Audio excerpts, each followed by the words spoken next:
Ayan, base po dyan sa title natin binabawi na. So gusto ko lang po sabihin sa inyong lahat na yung 500,000 pesos ay binabawi na po ni Sir John A. So ayan, nakachat ko na po siya kanina. So ayun po, wala tayong magagawa. Kung binabawi na, kailangan natin ibalik.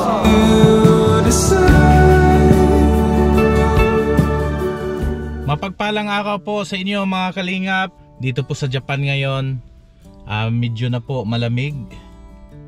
At ngayon po ay umuulan. Ito po ay ulan galing po sa Pilipinas kasi last week po malakas po ang ulan dyan. Usually po pag malakas ang ulan sa Pilipinas, after a week, dito na din po sa Japan ang malakas na ulan. Dito po pupunta yung ulan. So ngayon po mga kalingap, napanood ko po yung vlog po ni live po ni Kalingap Prab nung isang araw. At yun po, binawi na po ni Sir John A yung 500k na dapat ay para pabahay po ni Erica. Ayan, base po dyan sa title natin binabawi na. So gusto ko lang po sabihin sa inyong lahat na yung 500,000 pesos ay binabawi na po ni Sir John A. So ayan, nakachat ko na po siya kanina. So ayun po, wala tayong magagawa. Kung binabawi na, kailangan natin ibalik. Gusto ko lang po magbigay po ng opinion tungkol po kay Sir John A. Una po mga kalingap, pabayaan na po natin kung ano po ang nangyari sa Idrica. Meron pong siguro may mga dahilan din si Erica. So wag na natin i-bash. Wag na tayo mag-comment ng mga masasakit. Siguro may mga dahilan talaga si Erica kung bakit ganon na lang iniwan niya si Kalingap Ido sa ere. So masakit bilang isang mga fans or viewer po sa Idrica, pero wala tayong magagawa doon. So bigyan lang natin po ng benefit of the doubt yung family ni Erica. Siguro hindi natin alam na si Lolo at Lola, siguro nang nalaman niya na itong sponsor nila ay nanligaw kay Erica, posibleng sige, bigay mo na lang, huwag ka nang magpatuloy na magpatulong kung ang ano naman ang kapalit ay yung panliligaw po ng isang sponsor. Ito po ay opinion ko lang po mga kalingap. Posible po yon na umayaw na lang sila dahil po nahiya silang tanggapin yung bigay ni John A kung hindi mapasagot naman si Erica. Posible po yan, di ba mga kalingap? Dito po ako magbigay ng opinion po sa tulong po na binigay sana ni Sir John A kay Kalingap or kay Erica na pabahay na kanyang binawi. Nung una po, nung nanonood po ako, patuloy akong nanonood sa Idrica po hanggang lumabas tong isang sponsor na nagbigay ng cellphone, shopping po kay Erica, nagbayad po sa lupa, nagdagdag po bayad para sa ano pa yun, yung pangisda, yung sakayan. Yun po, sobra kong hinangaan po yon si Sir John A. Humahanga po ako sa kaniyang puso na wow, itong taong to may puso para tumulong sa isang mahihirap. So yun po ang akala ko nung una. Nung binawi niya po yung binawi na po yung 500k, doon natin natuklasan kung ano ang pakay niya kay Erica. Doon ko na napagtanto na ang puso pala nito ni Sir John A ay lang, pakitang tao, or yung ginawa niya kay Erica isa pong hindi po charity, hindi po yun paglingap, kundi panliligaw po. Kasi una, bakit niya binawi yung pera?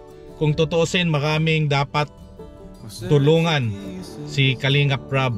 Pwede naman yan sabihin na sige, hati-hatiin na lang natin yan para kay Dara, para kay Milka, yung Maruya girl. Pwede naman po. or pwede naman po sa bagong natuklasan na naman ni Kalingap Rab, yung si Carla. So di ba po, kung mayroon talaga siyang pusong charity, pero binawi po niya. Sa tingin po, may mga dahilan bakit niya binawi. Una, ito lang din po mga opinion ko po. Una, siguro binawi niya para siya po mismo ang magbigay o magpabahay po ni Erica. So yun ang number 1. Number 2, yun nga po ang sinabi ko kanina, benefit of the doubt para sa pamilyang Erica. Posible po dahil po hindi siya sinagot, babawain na lang niya. So talagang panliligaw ang pakay po ni Sir John A. So yun po ang mga posibleng dahilan na bakit niya binawi. Ano lang talaga, panawagan natin kay Erica, sana po magpa-interview siya. Sabihin po niya ang totoo. Tayo naman pong mga manonood, tayong fans po ni Erica, talagang malawak din po ang ating pag-iisip ko ng ano talaga ang tunay na nangyayari. Bakit ayaw na niya magpa-vlog kay Kalingap Rab. Masakit lang talaga mga Kalingap. Alam ko kahit si Kalingap Rab sabihin niya na okay lang po sa kanya, alam ko malawak din po ang pag-iisip ni Kalingap Rab, pero bilang isang tao, bilang vlogger po, masakit po kay Kalingap Rab na bigla po siyang iniwan, lalo na po sa birthday pa niya. So Erica, yun ang panawagan namin. Sana po magbigay ka ng kunting panahon po para sabihin mo sa lahat ano bang dahilan bakit ayaw mo nang magpa-vlog. Nirespeto po namin kung ano ang magiging magiging dahilan, kasi lahat tayo may karapatang dipindihan po yung ating sarili. Kasi naawa din po ako sa inyo, marami na poong nagbabash, kasi wala silang alam ano ba ang nangyari. So yun po ang panawagan namin, na sana magbigay ka po ng panahon para ipaliwanag kung bakit bigla kang ayaw magpa-vlog. At sana din po kung totoo ang aming haka-haka na ikaw po ay niligawan ni John A at sinagot mo po, sana po lawakan mo po ang iyong pag-iisip na huwag tanggapin yung mga regalo ni Sir John A.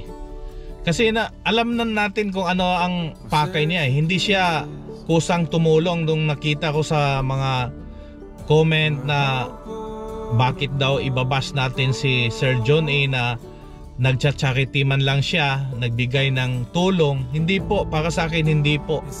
Kasi kung tulong po ang bigay niya, bakit niya binawi yung pera? Isamantalang ang dami pa pong mga dapat tulungan sa mga tinutulungan din ni Kalingap Rab. So bakit kay Erica lang? Di ba po? So sana po sa mga nag-comment po dito sa aking channel, sana po huwag na kayong mag-comment na masasakit. Kung mag-comment kayo, doon na lang i-comment niyo kay Sir John A. Minsan to si Sir John A talagang nakakainis bigla na lang umiksina, tapos parang ginamit niya ang channel ni Kalingap Rab para ipagmalaki niya yung gusto niya kay Erica Parang pinagmayabang niya na marami siyang pera at kaya niyang bilhin ang tao. So kung nanonood ka dito, Sir John A, patawarin mo ako sa mga sinasabi ko, o ako bilang isang lalaki, dumanas din po ako sa panliligaw na galante po. So kaya naintindihan ko po yung mga yung mga linya mo o yung mga style mo. So alam ko po yon. So sana po kahit malamig dito sa Japan, umiinit din po ang mga comment natin dyan sa comment section. Sana po maging malamig po tayo, maging malamig ang ating ulo. At kung totoo po ang ating opinion o haka-haka para sa kanila, wala po tayong magagawa. Kasi ano yan, decision po nila yan. So mga kalingap, aki pong tatapusin po ang aking vlog. Ako po ay nagsasabi sa inyo na God is good all the time, and all the time God is good po mga kalingap. Bye bye po. Yung ano po, yung kahit ano pong hamon ng buhay, patuloy pa rin po. Tsaka binibigyan po kami ng ano po, ni God. Yung parang lakas po na loob para yung pagsubok po ng buhay, makayanan po namin yun. Tsaka po yung ano po, yung part na nakilala po namin kayo, kayo po yung naging daan po kung bakit po kami nakaahon po sa ano namin. Nakaahon sa kahirapan. Sa kahirapan po namin po. Iyan po yung pinapasalamat ko po kay Lord. Kasi po ngayon po, yung mga di po namin nagagawa po dati, ngayon po nagagawa na po namin.